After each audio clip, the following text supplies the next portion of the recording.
Environmental dramas aren't anything new. We've had Erin Brockovich, Dark Waters, and Michael Clayton, just to name a few. Now Netflix is bringing Toxic Town. It's the true story of the town Corby in England, where a series of birth differences began to afflict newborns. Based on one of the UK's biggest environmental scandals, Toxic Town is the story of the people at the heart of the Corby poisonings.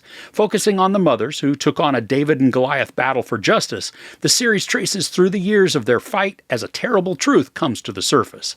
So this is a fairly short miniseries with only 4 episodes that are each between 40 and 60-ish minutes.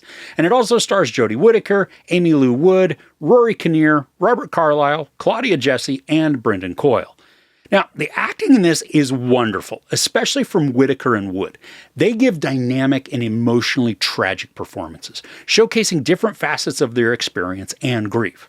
Whittaker is also a spitfire. She is fiery, feisty, and once she gets annoyed, she is like a pissed-off honey badger who will tear your eyes out just for looking at her sideways. And Wood is a bit fragile in her character, but also has this amazing moment of strength where she delivers a gut punch blow of dialogue that made me want to stand up and clap. The storytelling in this is comprehensive, but it's not bogged down by a ton of details. We're shown at the start of the series, through archival news footage, how things had changed in the town of Corby, which brings us up to the present quickly.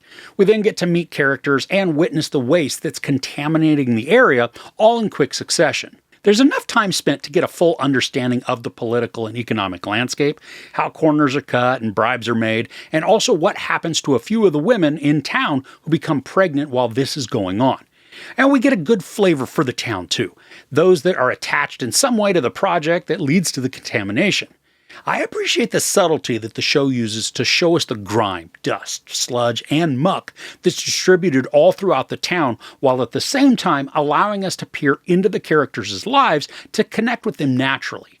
And when I say it's not bogged down by details, I don't mean this skimps on all of the information. It just doesn't dwell in uninteresting areas or belabor points that have already been established. We're also not taking on tangents within the story. This is efficient, and it provides us the necessary info to fully grasp what's going on, how the kids were being affected, and then the fight for justice. Now, we are given sequences that are packed with information that is pertinent to the storyline and allows us to peer into the inner workings of the council and even those on the inside who are troubled by what's taking place. The interactions during these are tense, especially because it's unclear if certain bits of evidence are ever going to see the light of day. Sometimes, though, some plot points feel thinner than I'd preferred. We watch events play out, like, say, somebody procures some evidence that they're not supposed to have, but then there are time jumps that skimp on what that stuff entailed. Or when events would hinder an investigation, it's just kind of slumped off as, meh, this happened and that's that. I mean, I would think that there would be more insight sought into these circumstances, especially with what had been brought to light previously. But we're just left to assume that absolutely nothing occurred after an accident and nobody saw it as suspicious. Now, sometimes the plot progression felt a bit choppy, which again is a product of the story not dwelling on all of the details. A few sequences felt more like story vignettes that were pieced together. They didn't feel jolting, but also didn't feel like they were smoothly transitioning through every interaction. I don't think this hampered the overall feel of the narrative, but it is noticeable over the course of the show. Now, the emotional tone of this is what maintains a lot of the momentum over the episodes. There's no action other than one awesome fist fight, but on the whole, this is a human drama, and the steady but pressing storytelling keeps it captivating but still somber. Rory Kinnear is an excellent addition to the cast, playing this solicitor who works to represent the mothers of Corby who are affected by the environmental contamination. Now for this, he's quiet and subdued, patiently and calmly interacting with the clients. He's almost too mild at times, but his dogged personality helps to make him an endearing ally for the women.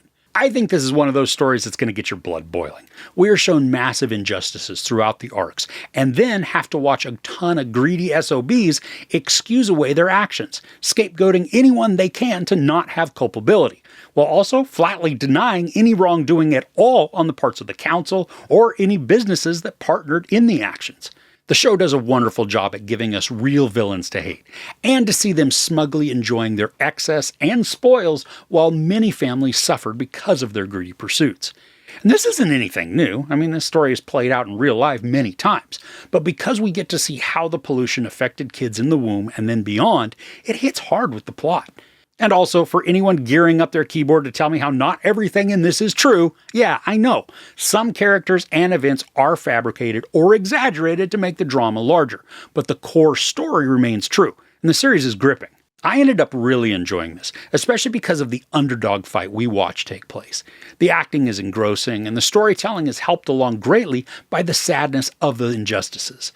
Despite having sequences that feel choppily connected, the overall arc is cohesive and riveting thanks to climactic, intense confrontations, political schemings, and sympathetic victims.